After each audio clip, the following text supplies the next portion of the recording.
Bueno, muy bien, buenas noches. ¿Cómo se escucha? Denme el OK, si es que el audio está bien. Y si ven la pantalla, por favor.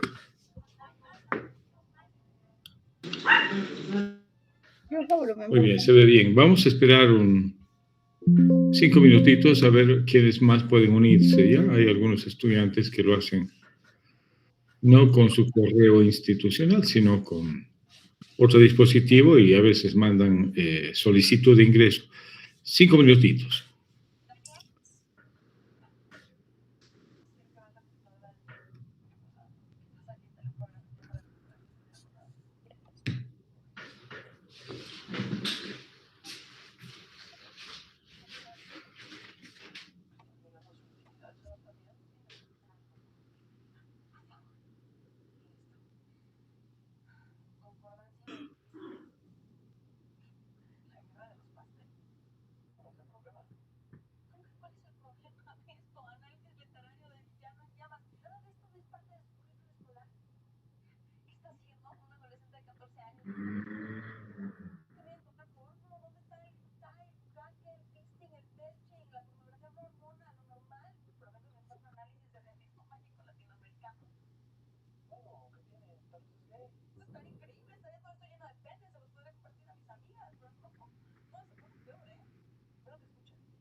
Bueno, muy bien. Ahora sí.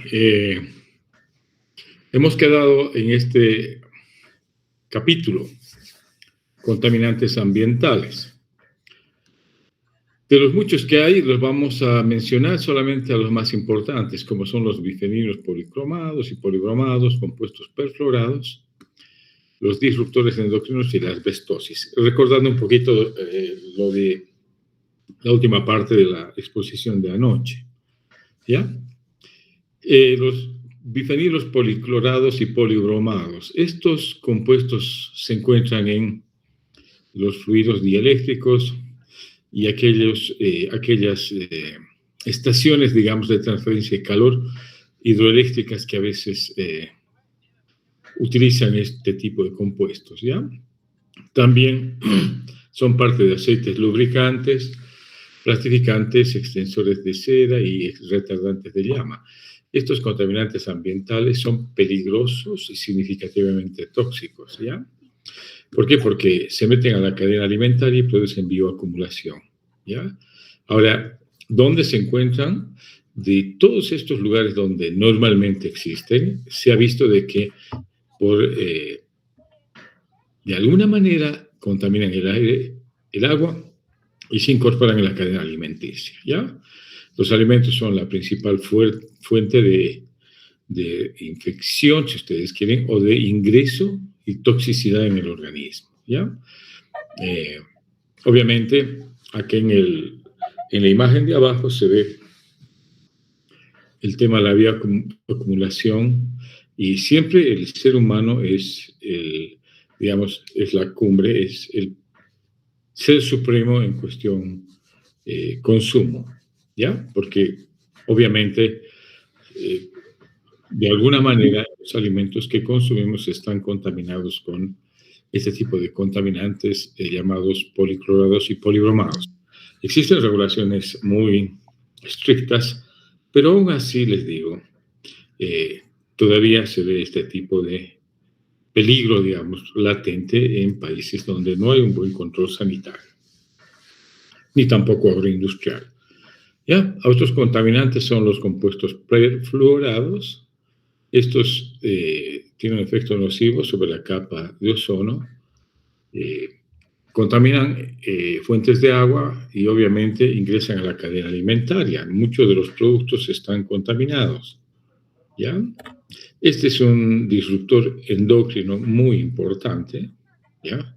Especialmente el teflón, ¿ya? Inclusive, si ustedes se fijan, hay vajilla que contiene teflón, ¿no? La vajilla es la que recomienda no utilizar aceites, de que se puede cocinar sin necesidad de poner ningún aceite o mantequilla o manteca. Tienen teflón y estos compuestos son obviamente peligrosos porque tienen un efecto nocivo, ¿ya? Se ingieren y se inhalan estos compuestos perfluorados y puede ocasionar diferentes tipos de cánceres, ¿ah?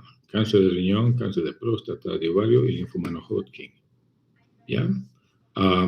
Esto es en la exposición crónica. Ahora, en la exposición aguda puede producir lo que se llama trastornos pulmonares, ¿ya?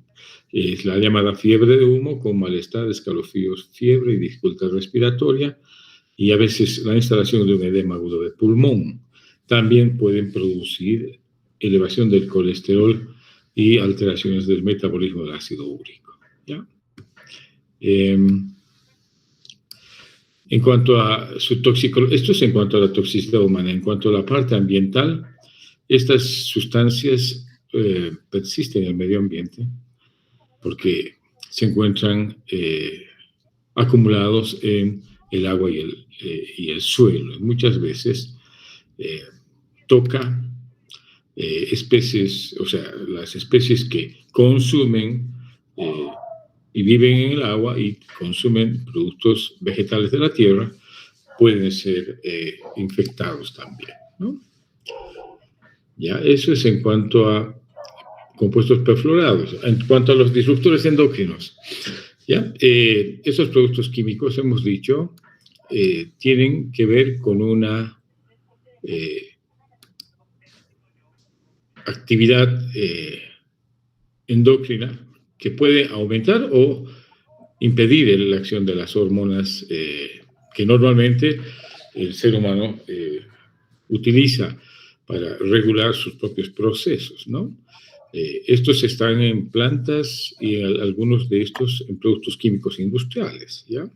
Por ejemplo, los organoclorados son agentes que pueden actuar como disruptores endocrinos y varios componentes de plantas, los llamados fitoestrógenos y los micoestrógenos, pueden ser disruptores endocrinos. ¿Ya? Esta contaminación es creciente en el medio ambiente y obviamente hay bioacumulación y el potencial de toxicidad es alto, ¿ya?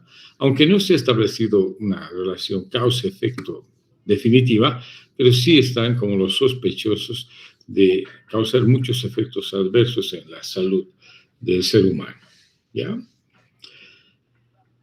Muy bien, seguimos. El último de estos contaminantes ambientales descrito es la asbestosis, ¿ya? El asbesto, ustedes saben de que es un compuesto que está relacionado con el cáncer de pulmón y el mesotelioma, ¿ya? La exposición crónica causa una enfermedad pulmonar fibrótica llamada asbestosis y esta es la antesala del cáncer del pulmón y del mesotelioma, ¿ya? Y a veces esto es mucho más grave todavía y más rápido cuando se combina con el tabaquismo, ¿no? También no está del todo demostrado, pero aumenta el riesgo de cáncer de colon, laringe, estómago e inclusive el linfoma en pacientes que tienen una exposición crónica. ¿Estamos? Hasta aquí los contaminantes ambientales, ¿ya? Estamos hablando de tanto contaminante que vamos a terminar la clase poniéndonos barbijo, creo, ¿no es cierto? Ya. Vamos a los metales, ¿listo? Estos metales son contaminantes ambientales como el berilio, el cadmio y los nanomateriales. Es interesante esto, ¿ya? Cuando hablamos de metales, hablamos de intoxicaciones llamadas ocupacionales, ¿listo? Y aquí se mencionan varios compuestos como el berilio, por ejemplo, ¿ya? Que está aliado al cobre y se utiliza como componentes en máquinas, como computadoras o en dispositivos como discos duros, digamos. ¿Ya? El uso del berilio También está en el ambiente de los aparatos dentales, y los dentistas son también los más expuestos, ¿ya? Porque están expuestos al polvo de berilio. Ellos manejan este tipo de sustancias para realizar obturaciones. Y obviamente la exposición crónica puede ocasionar una enfermedad llamada beriliosis. Y como ustedes ven en la imagen de la izquierda, ¿no? ¿Qué es lo que afecta principalmente? Es el árbol bronquial. Ya es altamente tóxico por inhalación, ¿ya? Y está relacionado también con el cáncer, ¿no? La institución organizada por la OMS, ¿no? La IARC, que evalúa el riesgo de cáncer, evalúa al berilio como un carcinógeno humano clase 1. ¿Ya? Ahora, ¿qué es lo que produce un principio? Es fibrosis pulmonar progresiva, ¿ya? Y obviamente, cuando esta es crónica, puede llegar a producir discapacidad grave, cáncer y muerte, ¿ya? No hay un tratamiento eficaz, pero el pronóstico es malo en la mayoría de los casos, porque esta exposición debe ser controlada a partir de la prevención, digamos, sobre todo utilizando protección aérea, como los barbijos, ¿no ve? Como los barbijos tipo KN95, digamos, que son los que filtrarían mejor, pero si es una exposición permisible puede ser controlada, pero cuando los niveles de exposición son muy altos, durante un periodo de 8 horas, inclusive esto es bien ya productora, digamos, de enfermedad de berilio o la beriliosis, y esto obviamente es muy nocivo para la salud, ¿no? Porque hemos dicho, el berilio directamente está relacionado con un carcinógeno humano tipo 1. ¿Ya? Entonces, vamos. Otro metal es el cadmio. Los trabajadores que están expuestos al cadmio trabajan en fábricas de baterías, ¿ya? Son los soldadores y los que hacen chapería, ¿listo? El cadmio es tóxico por inhalación, por si acaso, causa la fiebre del humo, y obviamente es común en los soldadores, ¿no? Encontrar esta intoxicación que se caracteriza por escalofríos, tos, fiebre, malestar, ¿no? Produce una neumonía transitoria. Ahora, esto es en agudo. En exposiciones crónicas lleva a la fibrosis pulmonar progresiva y a una insuficiencia respiratoria severa. El cadmio, ojo con esto, ¿ya? Y estos nanomateriales, vamos a darle un poquito más de importancia a esto, porque ¿a qué llamamos nanomateriales? Cualquier clase de material fabricado o natural que tenga una dimensión entre 1 y 100 nanomicras de tamaño, ¿ya? Y esto está incorporado en todo, ¿no? En la industria de fabricación de productos farmacéuticos, por ejemplo, las nanopartículas se aprueban para administrar medicamentos, sobre todo quimioterapéuticos y otros medicamentos para el cáncer. El uso cada vez mayor de los nanomateriales ha llevado a la liberación de estas sustancias y a la contaminación, no solamente en el ambiente laboral, sino en el entorno de donde se trabaja este tipo de compuestos, ¿ya? Obviamente tienen una toxicidad relacionada con su actividad química y su actividad física, ¿ya?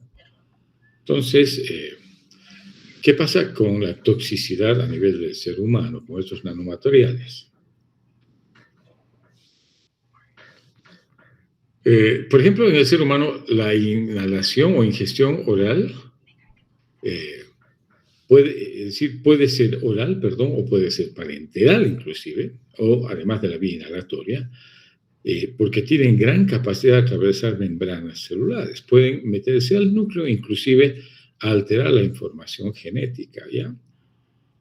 Por ejemplo, las nanopartículas de sílice están relacionadas con toxicidad renal en humanos.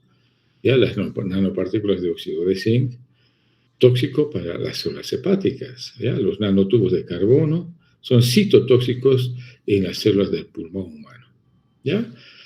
Esto es en cuanto al tema de toxicología humana. Ahora, si vemos el medio ambiente, hay gran contaminación medioambiental, ¿ya? Sobre todo cuando estos son expuestos al aire, ¿no? El viento puede transportar y estos fácilmente entran en la cadena alimentaria, ¿ya? Es una preocupación creciente por la presencia de estos nanomateriales y obviamente la activación de las investigaciones está en curso para ver cuál es el verdadero impacto en la aparición de enfermedades, ¿no? Porque les digo, el peligro es de que pueden afectar la actividad genética y la respuesta celular a escala nanométrica, ¿no? Muy bien. Muy bien, y para terminar, digamos, este primer módulo, vamos a ver intoxicación por metales pesados y quelantes, ¿ya? Vamos a recordar cuáles son los metales pesados y cuáles son los quelantes. Primero vamos a ver la toxicología de los metales pesados y tres son los más, digamos, sindicados como responsables, ¿ya? A nivel mundial. El plomo, el arsénico y el mercurio, ¿ya? Estos son metales pesados que causan grave toxicidad en el ser humano. Y vamos a ver también el tipo de alternativas de tratamiento que hay utilizando quelantes, ¿no? Entre los que se encuentran el dimercaprol, el succímero, el hidrato de calcio disódico, el unitiol, la penicilamina, la deferoxamina, deferasirox y deferiprona y el azul de Prusia. ¿Listo? Vamos a empezar primero con la toxicología de metales pesados. Y el plomo es el primero que vamos a describir, ¿ya? Está un poco cargada la diapositiva, pero quería, digamos, abreviar un poco el tema, digamos, de no hacer muchas, más que todo para que no pierdan de vista el mineral o el metal que estamos estudiando, ¿ya? ¿Dónde se encuentra el plomo? Bastante diseminado en baterías, municiones, soldaduras, vidrios, plásticos, pigmentos, cerámica, ¿ya? Inclusive antes, en la época antes de la Guerra Mundial, la Primera Guerra Mundial, el juguete preferido de los chiquitines era el plomo, los soldaditos de plomo, y les daban como regalo en Navidad, regalo de cumpleaños. Y el que tenía, digamos, pequeños ejércitos de soldaditos de plomo era el niño más mimado, digamos. Este juguetito era peligroso porque a partir de ahí se han visto intoxicaciones severas por el plomo que contienen estos juguetes. Hoy, sin embargo, ya no se utiliza, ¿no? Justamente por este estudio que se hizo en los niños de esa época, ¿ya? Hay un plomo llamado inorgánico de absorción lenta que puede ingresar al organismo a través del tracto gastrointestinal y también a través de la vía inhalatoria, ¿ya? Cuando hablamos de intoxicación por vía inhalatoria, por plomo hablamos de la causa más común de intoxicación industrial, ¿ya? Sobre todo en estas fábricas de baterías, municiones, soldaduras, vidrio, etc. ¿Ya? Ahora, ¿qué favorece la absorción del plomo? La dieta baja en calcio, la deficiencia de hierro y el estómago vacío. Esto favorece la absorción del plomo. ¿Listo? Ahora, mucho cuidado en el embarazo, porque el plomo sí atraviesa la placenta y presenta un riesgo potencial para el feto. ¿Listo? A nivel renal, la exposición crónica da fibrosis intersticial, y nefroesclerosis, ¿ya? Es la llamada nefropatía por plomo, ¿ya? Ahora, el sistema nervioso también tiene su efecto y es quizás en el niño pequeño el órgano blanco más sensible para el efecto tóxico, ¿ya? Está asociado con una disminución de la capacidad cognitiva, ¿ya? En sangre puede ocasionar anemia y una anemia no hermocítica o microcítica hipocrómica, ¿ya? Puede haber un grado de fragilidad extrema de los eritrocitos que atenta con el tiempo de supervivencia de los mismos. ¿Listo? A nivel del tracto gastrointestinal, como es otra vía de contaminación, la intoxicación moderada produce pocos síntomas, ¿ya? Pérdida de apetito, estreñimiento. Pero las dosis altas sí produce ya dolor abdominal, que es un signo o síntoma característico de intoxicación por plomo. ¿Listo? Seguimos. Hemos dicho a nivel del pediátrico, los efectos afectan, sobre todo en los niños, afectan su función neurocognitiva, y en el adulto hay aparición de enfermedades cardiovasculares como la hipertensión arterial. ¿Ya? A nivel reproductivo hay, por ejemplo, cuando la embarazada se expone, hay bajo peso al nacer y parto prematuro. Puede inclusive inducir aborto espontáneo. ¿Ya? Y a nivel del sistema cardiovascular, el depósito de plomo también puede ser causa de prolongación del intervalo QT. ¿Ya? Es un arritmogénico. Muy bien. Vamos a ver algunas formas de intoxicación por plomo. Hemos dicho hay un polvo o plomo inorgánico y hay un plomo orgánico. ¿Ya? Este plomo orgánico está alquilado. Alquilado quiere decir que está unido a radicales alquilo y por lo tanto está asociado a compuestos orgánicos. ¿Ya? Primero veremos qué pasa con el plomo inorgánico. En la intoxicación aguda, hemos dicho que generalmente es el resultado de una intoxicación por vía industrial, ¿no ve? En el ambiente industrial. ¿Ya? El blanco, hemos dicho, es el cerebro, puede dar encefalopatías, cólicos, anemias hemolíticas, toxicidad hepática. Y a nivel crónico, es decir, cuando la intoxicación por plomo inorgánico es crónica, puede dar cefalea, dolor abdominal, anemia en la parte aguda y obviamente en la parte crónica puede dar cuadros neurológicos, fatiga, malestar general y falla neurológica. ¿Ya? Ahora, ¿cómo se diagnostica la intoxicación por plomo? Es haciendo una medición del metal en la totalidad, en la sangre, ¿no? Es decir, cantidad de sangre contenida en plomo en sangre total. ¿Qué pasa con el plomo orgánico? ¿Ya? Es poco frecuente, pero sí es bastante neurotóxico. ¿Ya? Produce déficit neurocognitivo y puede llegar a producir delirio, alucinación, convulsiones y muerte. ¿Ya? El tratamiento inicial, cuando hay envenenamiento con plomo orgánico, es descontaminar la piel, ¿ya? Y prevenir la mayor exposición. Y como es bastante neurotóxico, hay que administrar anticonvulsivos. ¿Ya? En cambio, en el plomo inorgánico, también el tratamiento hay que plantearlo como, primero, descontaminar, interrumpir la exposición, luego prevenir el edema cerebral, porque puede haber esta encefalopatía, con corticosteroides y manitol, que bajan la presión intracraneal, ¿no ve? Y obviamente instituir el tratamiento específico con estos llamados quelantes como el dimercaprol, el hidrato disódico de calcio y el succímero. ¿Estamos? Veamos el otro metal peligroso que es el arsénico. ¿Ya? Este está usado en la fabricación de semiconductores, conservantes de madera, aleaciones no ferrosas, también en la fabricación del vidrio, y también se lo utiliza como herbicida de césped. ¿Ya? Se absorbe bien por vía gastrointestinal, pero no tanto por vía percutánea. ¿Ya? Ahora, cuando se absorbe por el tubo gastrointestinal, en el hígado se metila y obviamente, y después se excreta en la orina. ¿Ya? Ahora, cuando se absorbe esto por vía gastrointestinal, cuando se absorbe por vía inhalatoria, el arsénico puede ocasionar una retención prolongada en los pulmones y por lo tanto trastornos de la eliminación renal. ¿Ya? Es decir, se elimina lentamente y a veces cuando uno quiere detectar plomo en la orina, como parte, digamos, de un control, a veces no existe a un principio porque este tiende a acumularse a nivel pulmonar. ¿Ya? Veamos la farmacodinámica. ¿Ya? ¿Qué es lo que hace el arsénico en el organismo? Induce el estrés oxidativo. ¿Ya? Adquiere o altera la expresión genética, es un carcinógeno potente y está asociado con 3 tipos de cánceres, el de pulmón, el de piel y el de vejiga. ¿Esto?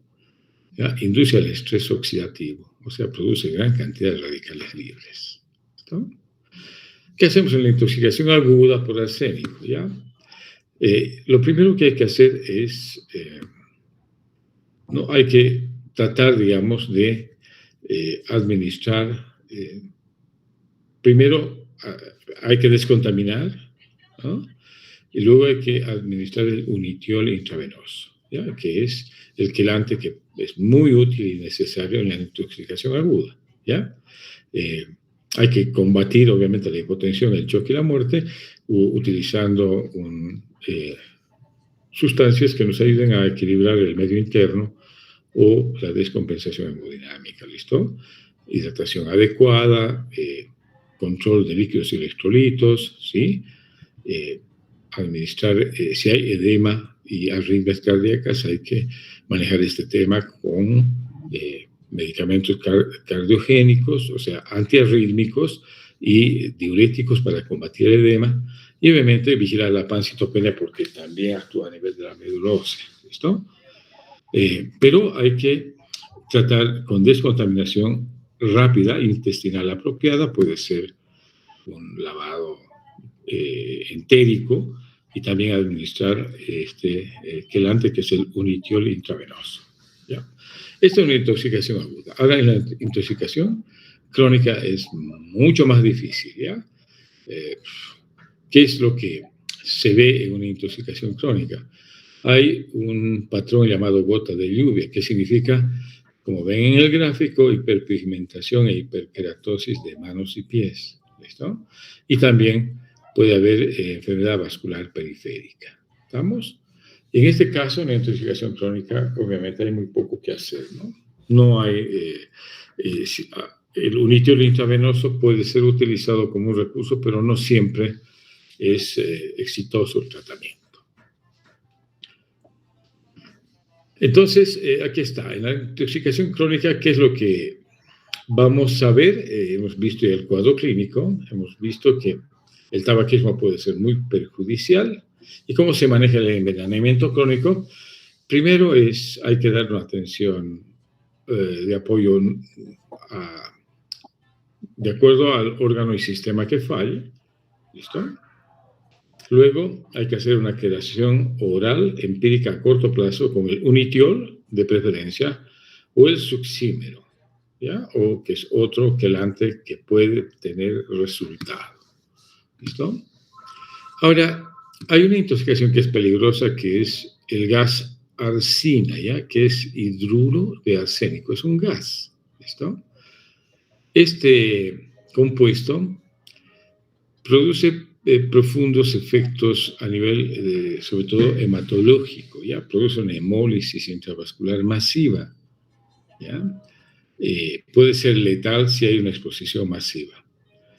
Los síntomas iniciales son malestar, cefalea, disnea, debilidad, náuseas, dolor abdominal. Puede haber ictericia por la lisis de eritrocitos masiva y hemoglobinuria. ¿Listo? Entonces, ¿qué hay que hacer en este caso de envenenamiento por este gas? Hay que dar un apoyo, una hidratación vigorosa. ¿Listo? Hay que producir. El paciente que ya desarrolla insuficiencia renal se puede someter a hemodiálisis y esto puede ayudar a superar, digamos, este tipo de intoxicación. Muy bien, con esto terminamos los metales. Ya el mercurio, ya el tercer metal, esto en nuestro país es también en todo el mundo, ¿listo? Se encuentra así y tiene aplicación industrial y comercial, ¿ya? ¿Dónde están los termómetros, amalgama dental, etcétera? Y en la gente que son los buscadores de oro que procesan el oro y utilizan este metal para extraer el oro. ¿Ya? Y contaminan ríos, obviamente. ¿Ya? Pero también no es solamente acá, sino el mercurio es utilizado en productos farmacéuticos, ¿ya? Como cremas cosméticas para aclarar la piel, ¿listo? Y hay también biocidas, ¿ya? Que contienen mercurio, pero ya cada vez se utilizan menos, digamos, ¿ya?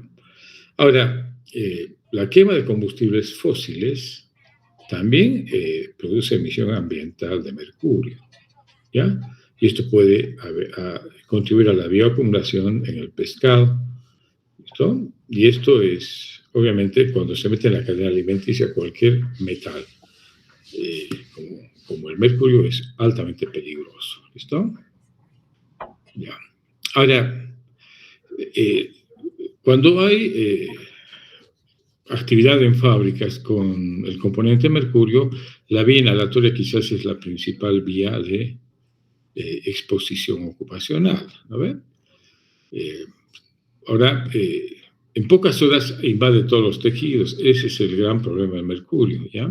Si es que está por orina y heces, puede retenerse durante muchísimos años en riñones y en el cerebro, ¿ya? ¿Cuáles son las principales formas de intoxicación? Depende de la vía, ¿ya? Si es por vía inhalatoria, puede producir neumonitis química y edema pulmonar. También gingivoestomatitis y secuelas neurológicas. ¿Ya? Eso es una intoxicación aguda, pero por vía inhalatoria. Ahora, cuando es por ingestión, ¿ya? Puede producir gastroenteritis hemorrágica corrosiva, necrosis tubular e insuficiencia renal en cuestión de horas o días. ¿Listo? En la intoxicación crónica, hablamos por vía inhalatoria, hay una triada clásica, ¿no? Que es temblor, alteración neuropsiquiátrica y gingivoestomatitis, ¿ya? Esto es típico de la intoxicación crónica. Ahora, ¿cuál es el tratamiento para la intoxicación por mercurio? Hay que dar un cuidado intensivo utilizando quelantes, ¿no? ¿Cuál es el de elección? El unitiol intravenoso, también por vía oral, ¿ya? Se puede utilizar también como alternativa el dimercaprol intramuscular o el succímero, ¿ya? Esto es para evitar la nefrotoxicidad. Obviamente hay que hacer una hidratación vigorosa y cuidar mucho la función renal, ¿listo? Ahora, en algún caso pueden ser necesarias sesiones de hemodiálisis. Sesiones de hemodiálisis, ¿no? Junto con la quelación. ¿Estamos? Ahora, ¿qué ayuda a eliminar el mercurio, el unitiol y el succímero, ¿no? Aumenta la excreción urinaria. Son importantes en el manejo del tratamiento. ¿Listo? Y con esto hemos terminado lo que son metales, ¿ya? ¿Hay alguna pregunta? Antes de entrar a estos quelantes, que son alternativas de tratamiento interesante para las intoxicaciones por metales. Si no hay más preguntas, si todavía están ahí, ¿no es cierto? Sin barbijo, vamos a seguir hacia los quelantes, ¿ya? Muy bien. Veamos, el primer quelante que vamos a hablar o que se menciona en el libro es el dimercaprol, ¿ya? Es un líquido aceitoso con un fuerte olor, mal olor, ¿no? ¿Ya? Es el agente único para el tratamiento de la intoxicación aguda por mercurio, ¿ya?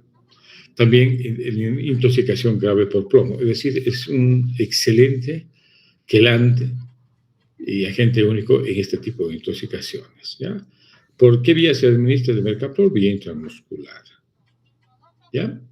Ahora, a dosis terapéuticas puede ocasionar hipertensión, trombocitopenia, etcétera, pero lo más importante es que sirve en el manejo de la toxicidad o intoxicación aguda por arsénico, mercurio y por plomo. ¿Listo? ¿Estamos? Eso es importante. El succímero, ¿ya? Es otro quelante, es un análogo del anterior, del dimercaprol. Se absorbe con rapidez después de la administración oral. ¿Listo? ¿En qué está indicado el succímero? Sobre todo en el manejo de tratamiento en la intoxicación por plomo en niños, ¿ya? Se maneja aquí una dosis de 10 miligramos kilogramos vía oral 3 veces al día, por vía oral, ¿listo? Es excelente para reducir la concentración de plomo en sangre, ¿ya? Pero también el succímero es utilizado en el envenenamiento por arsénico y mercurio, además del plomo. ¿Listo? Ahora, ¿tiene toxicidad? Sí, ¿ya? Ligero aumento de la excreción urinaria, de zinc, ¿no es cierto? Y alteraciones gastrointestinales comunes que no son preocupación, sino más importa el objetivo terapéutico, el uso clínico de este compuesto. Otro quelante es el acetato de calcio disódico, ¿ya? Solamente se utiliza en la forma de disal, es decir, disódico. ¿Listo? Administración oral, hay que tener mucho cuidado cuando la intoxicación es por plomo. ¿Listo? Debe administrarse siempre por vía intravenosa, por infusión intravenosa. Moviliza el plomo de los tejidos blandos, ¿ya? Y aumenta la excreción urinaria de este metal. ¿Estamos? Es muy útil en la intoxicación por plomo. La vía de utilización siempre es de administración por infusión intravenosa. No se olvide, ¿ya?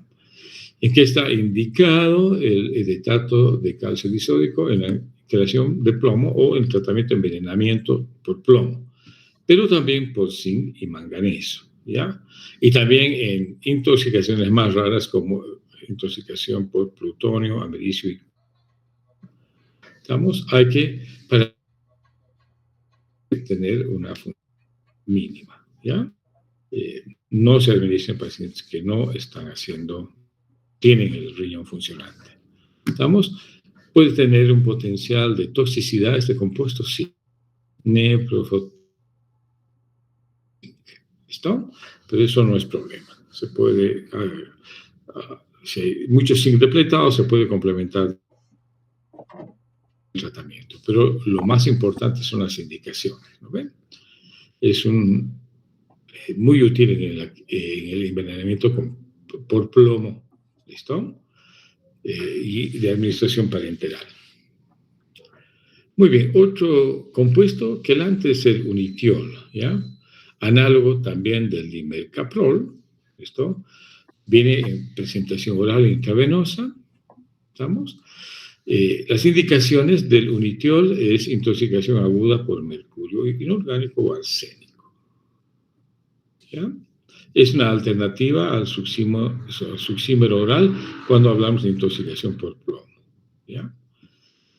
Este sí se puede administrar junto con hemodiálisis en pacientes que tienen falla renal, ¿ya? ¿Tiene toxicidad? Sí. Reacciones dermatológicas, reacciones alérgicas, puede suceder. Pero en general el uso clínico es lo que hay que tener en cuenta, ¿ya? El unitiol, también un derivado del dimercaprol. Veamos otro quelante que es la penicilamina, ¿ya? Es un derivado de la penicilina blanco cristalino, soluble en agua, derivado de la penicilina, ¿ya? Y se absorbe muy fácilmente a nivel del intestino, ¿estamos? ¿Y en qué se utiliza la penicilamina? En envenenamiento con cobre o para prevenir la acumulación de cobre en la enfermedad llamada enfermedad de Wilson, ¿no? También se ha utilizado la penicillamina en el tratamiento de la artritis reumatoide, ¿ya? Y también intoxicaciones por plomo y mercurio, ¿ya? Tiene toxicidad, sí, algunas reacciones de hipersensibilidad y es nefrotóxica en algunos casos, ¿ya?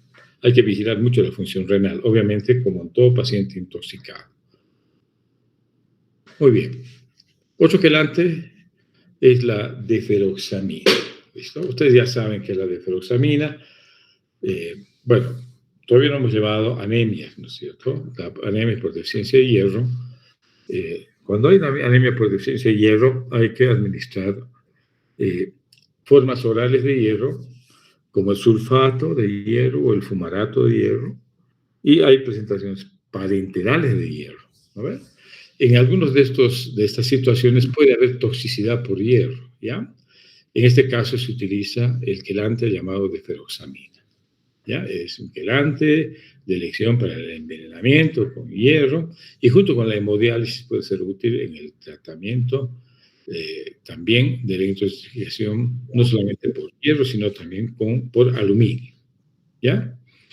Se absorbe muy poco cuando se administra por vía oral, por eso es mejor administrarlo por vía intravenosa o intramuscular, ¿ya? Puede haber algunas reacciones adversas como rubor, malestar, erupción cutánea, ¿ya? Neurotoxicidad, pero esto es raro. En general es de elección para el tratamiento del envenenamiento por hierro. Esto es la deferoxamina, un quelante muy útil en este tipo de situaciones. Ahora hay otros quelantes que vienen por vía oral, ¿ya?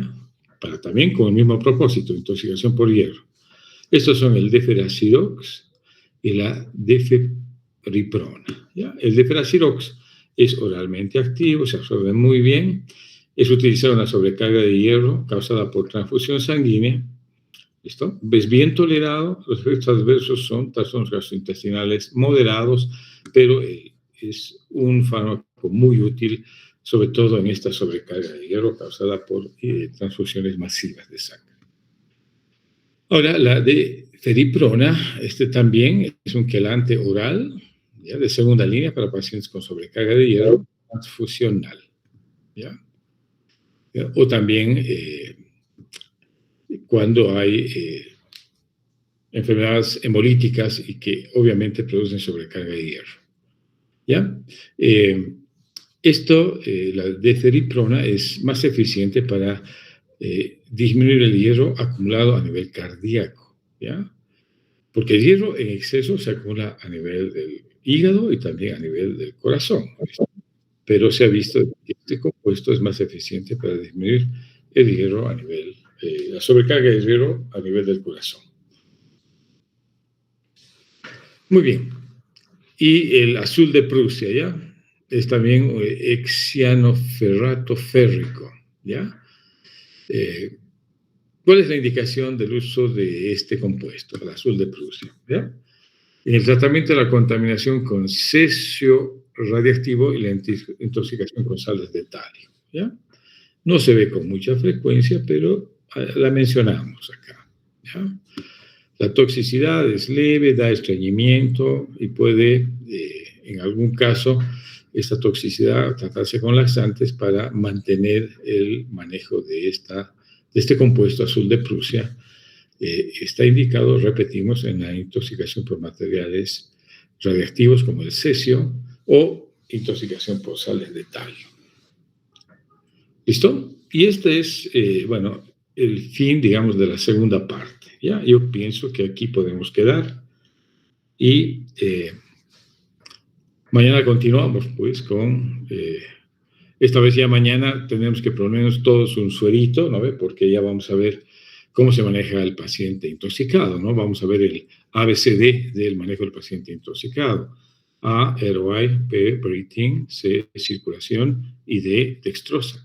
¿No? Por lo tanto, nos sentaremos a la clase con una vía permeable para administrarnos un poco de dextrosa en caso necesario. ¿Listo? Entonces, nos veríamos mañana, estimados jóvenes.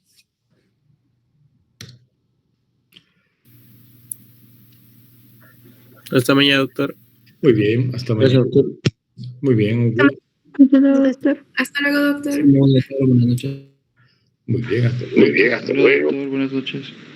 Buenas noches.